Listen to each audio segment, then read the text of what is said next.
X4 Foundations is one of the best space sim games with regard to economy, building, trading, and sometimes even combat, which tends to feel satisfying.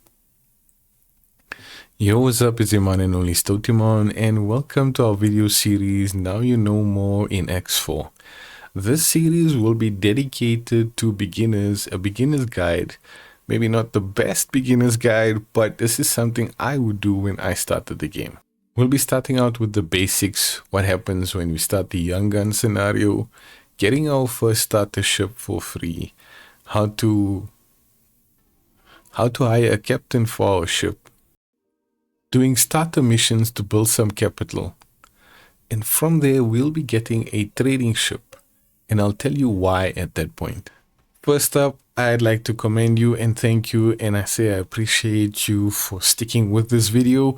When we tried to do the recording while we were playing the game, we were having some major technical and performance issues, so this entire recording process was entirely scuffed and botched. But like I said, I do appreciate you guys for sticking with it.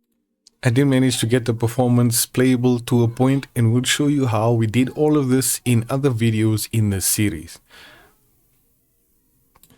So once you land at your ship in the hangar, you want to customize your ship. You can change the name of your captain or your player, the organization name, and even select a logo that you like to place on your ship.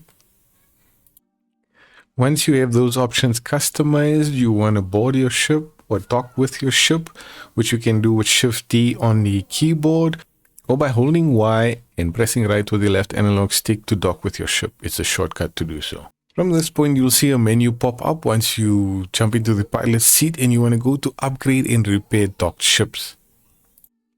This will help in making a little bit of starting capital. We're going to sell the nav beacons and satellites and all deployables on the ship. This should give you enough credits to at least hire a captain for your ship. If you are unable to find a pilot or a crewman anywhere around the hangar areas, don't stress about it. We can find one a little bit later on. The ones you want to look for is ones that you can hire from anywhere from 4,000 to 6,000 credits. We will also use the remaining credits to upgrade our engines to all-round Mark II. And at the very least, a docking computer Mark II, which will make things a lot easier. Once back in the pilot's seat, we want to undock from the station and make our way out of the docking area to look for starter missions. We do so by clicking on the mission offers icon or button on the map menu. Now, when you just start the game, you'll have low-level missions that offer anywhere from 30k up to 50k, possibly even 80 and 90k. Our goal here is to make about 1 to 200k so that we can outfit our starter ship as needed. One of the easiest missions to do right now is missions called like an eye for an eye, where you go up to a station, look for criminal traffic, and destroy the criminal traffic. Another awesome mission to do as a starter is display our presence. These are patrol type missions, and these are the best. They give you 90k just for chilling out in a sector for a specific period of time. But here's the bonus to that. If you can find multiple patrol missions all in one sector and do them all at once, and if you combine those patrol missions with mining, by looking for glowing rocks, asteroids in an asteroid field, mining for the crystals, collecting the crystals while you are patrolling, you could easily make half a mil combining all of these together. I'll have a separate video on how to make mining easier, because I heard in version 9 mining has become a bit of a pain. So we'll make a separate video on how to mine with the starter ship and make it easier to spot asteroids that do have minerals that you can mine or crystals that you can mine from. Okay, so we have made a little over 2 million credits in X4 Foundations. We got this 2 million credits by focusing on missions with high paying potential. You can see the lowest we took was about 30, 40, maybe 60k, up to 100, 400, 900k. I don't even remember what mission it was, but these are the missions that we focused on to get the 2 million credits.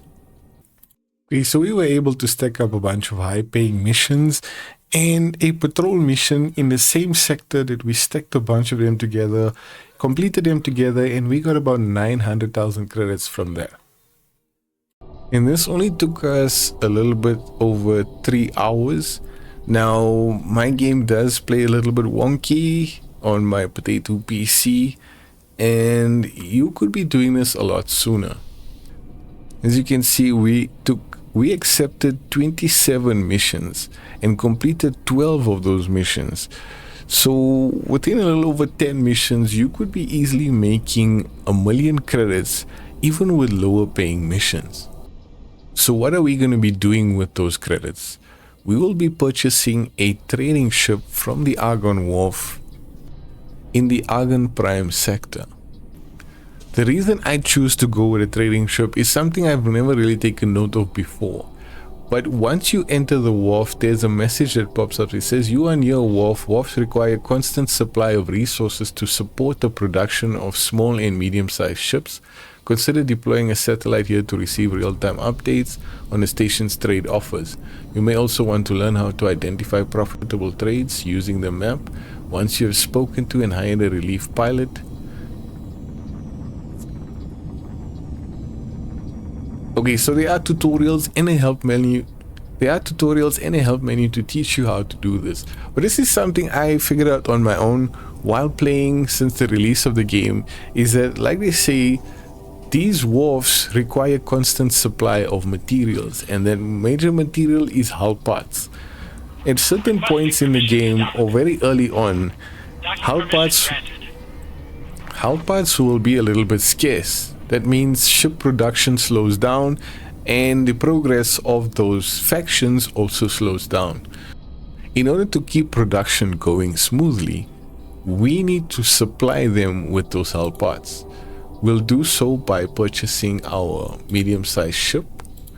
At the wharf, I'll go with a Mercury Vanguard, and since we have a lot of credits, we can actually upgrade our ship to the max. Now, if you don't have enough credits, you'll need at least 500k credits to get a basic ship, trading ship.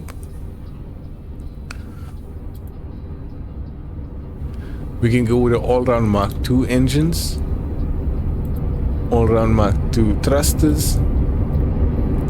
We do need shields.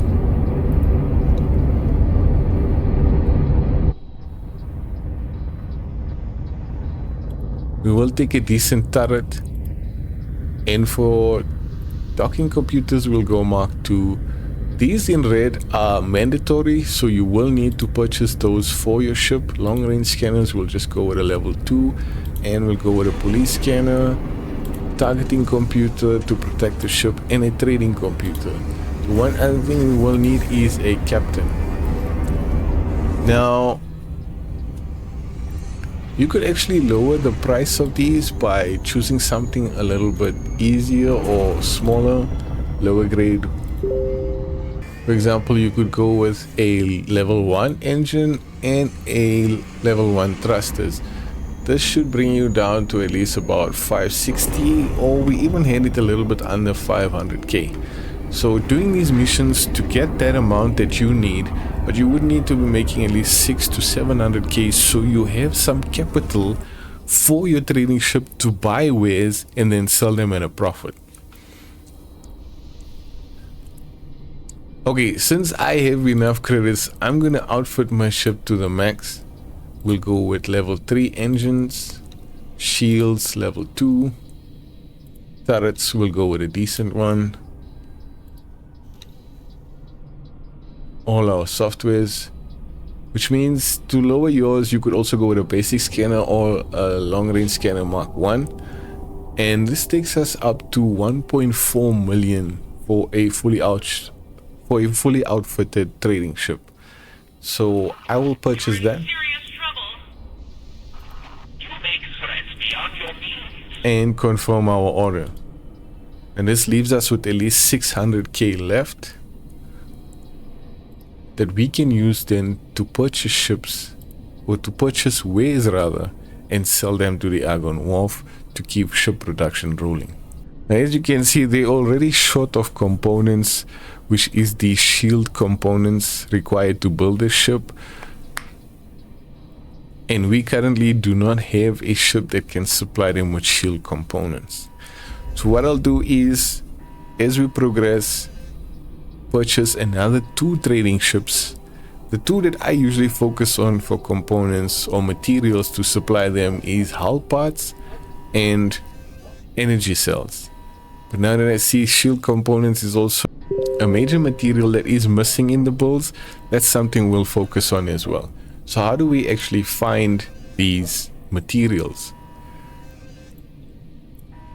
If we zoom out from our system map, we'll need to explore certain sectors, drop satellites in those sectors to get active data, and from there we'll purchase the hull parts and then sell them to the wharf.